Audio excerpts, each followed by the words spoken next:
President Asif Ali Zardari या जो भी प्रेसिडेंट उस कुर्सी पे बैठेंगे उनको ताहयात इम्यूनिटी हासिल होगी?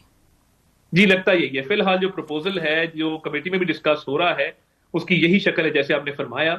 Let's see how things turn out. ठीक है।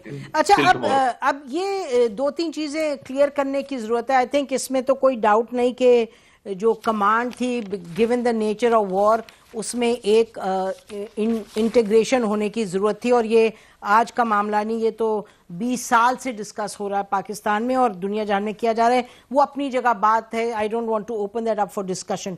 दो तीन और मामला हैं, ये बताइएगा कि चीफ ऑफ डिफेंस फोर्सेस जो हैं और आर्मी चीफ हैं, क्या वो एक ही होंगे या these are being conceived as two different post, और कभी आर्मी चीफ हो सकते हैं, चीफ ऑफ डिफेंस फोर्सेस, और कभी कोई और हो सकते हैं किसी और सर्विसेज के? ये क्लैरिटी की जरूरत है, थोड़ा सा बयान कर दीजिए जो आपको मालूम है।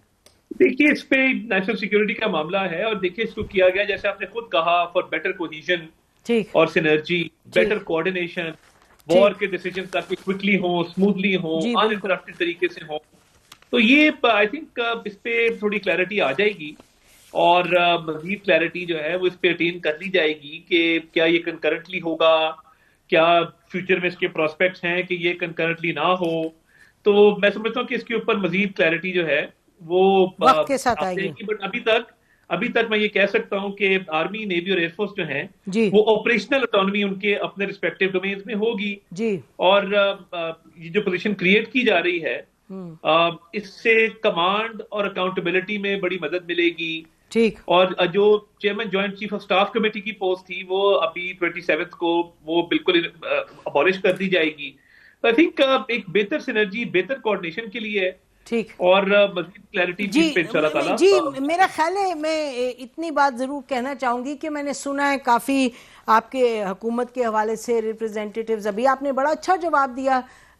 कल हमारे साथ एक वो जनरल आमिर रियाज साहब थे, उन्होंने भी जवाब दिया। लेकिन ये कहना कि जी इस पर बात ना करें क्योंकि सिक्योरिटी अंडरमाइन होती, बिल्कुल नहीं अंडरमाइन होती। एक सिंपल सवाल है, आपने सिंपल उसका जवाब दिया। I think this is the spirit in which ये डिस्कशन होनी चाहिए। और you know, we are not looking at the internal workings of the army, हम तो एक बात उठा रहे हैं जो कमेंट उसमें आई है अमेंडमेंट्स में। अच्छा, ये बताइएगा कि जो नेशनल स्ट्रेटेजिक जो कमांड है उसका अभी तो 3 पोजीशंस है ना जी, एक है चीफ ऑफ डिफेंस, एक है आर्मी चीफ और तीसरा है national strategic command. So as we speak जो हमने अमेंडमेंट देखी उसमें इस वक्त आर्मी चीफ के पास ये तीनों पोस्ट होंगी, बट उसी में लिखा है कि नेशनल स्ट्रेटेजिक कमांड के जो हेड होंगे आर्मी चीफ की रिकमेंडेशन पर प्राइम मिनिस्टर को अपॉइंट करेंगे। तो ये हम समझ लें कि ये जो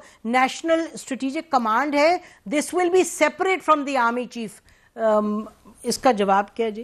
देखिए, इसकी बड़ी क्लैरिटी है ठीक कि आर्मी चीफ रेकमेंड करेंगे नेशनल स्ट्रेटेजिक कमांड का हेड कौन होना चाहिए to the prime minister, and prime minister उसको फाइनल कर लेंगे। तो his recommendation and then endorsement by the prime minister. तो उस पे भी बिल्कुल जो मसवदा है उसके अंदर बिल्कुल एक क्लैरिटी के साथ ये चीज मौजूद है। जैसे आपने फरमाया, आपने भी उसको पढ़ा है, मैंने भी पढ़ा है, तो ये बिल्कुल ऐसे ही है।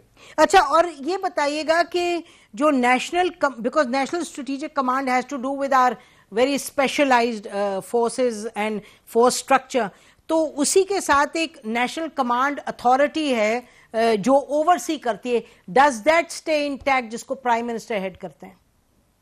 देखिए, इस पे भी clarity, I think within the next 24 hours we will have more clarity on this.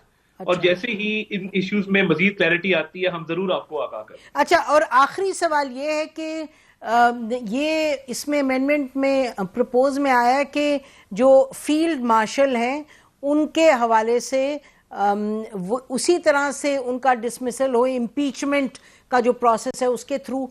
तो ये हम कह रहे हैं जो फील्ड मार्शल बने उनके लिए ये है, या बिकॉज ये तो इस वक्त तो ये नहीं सिचुएशन के हर आर्मी चीफ फील्ड मार्शल बनेंगे, ये तो एक बड़ा स्पेशल एक है जो दिया गया है honour to the current army chief. तो ये थोड़ा सा क्लैरिफाई कर दीजिएगा कि जो कहा गया है प्रपोजल में कि जी उनको ऐसे डिसमिस ना किया जाए, are we talking about the field marshal और we talking about the army chief? देखिए जो पोजीशंस इसमें बताई गई हैं, जिसमें फील्ड मार्शल है जी, एडमिरल ऑफ द फ्लीट है जी, मार्शल ऑफ द एयरफोर्स है, तो ऑब्वियसली उस हवाले से ये उन मार्शल्स को, एडमिरल ऑफ द फ्लीट, ये उसको अप्लाई करेगा।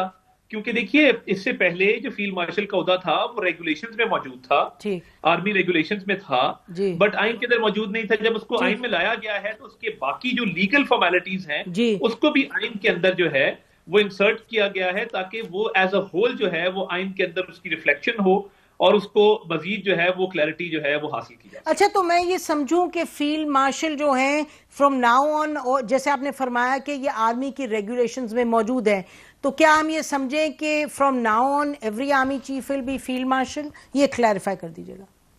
देखिए कल इस पे लॉ मिनिस्टर ने बड़ी तफसील से बात की कि जो ये कोई अपॉइंटमेंट नहीं है, इट्स अ रैंक जी, तो उन्होंने बड़ी क्लैरिटी के साथ ये कर दिया। But this only time will tell in the next few days के हाउ थिंग्स टर्न आउट।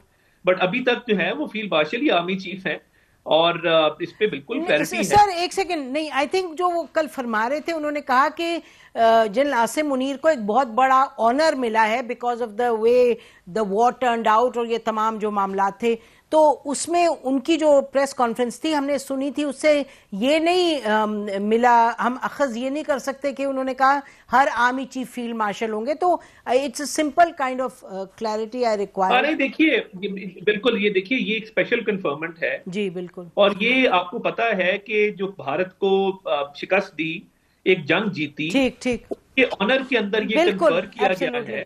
तो ये कन्फर होता है as a special honour to someone who has achieved something beyond others। ठीक, मैं ये समझता हूँ कि जो भी ये ऑनर, क्योंकि जिसको दिया जाता है उसने जंग जीती होती है, उसने कोई ऐसी नई इनोवेशन की होती है जिससे पाकिस्तान की डिफेंस को जो है वो मजबूत तकवीत मिलती है, तो वो तो ये तो इसकी तो कन्फर्मेंट उसी हवाले से होगी जब भी होगी, और जंग जीतना या कुछ अचीव करने के बाद। बिल्कुल ठीक है, बहुत बहुत शुक्रिया प्रोग्राम, बहुत शुक्रिया।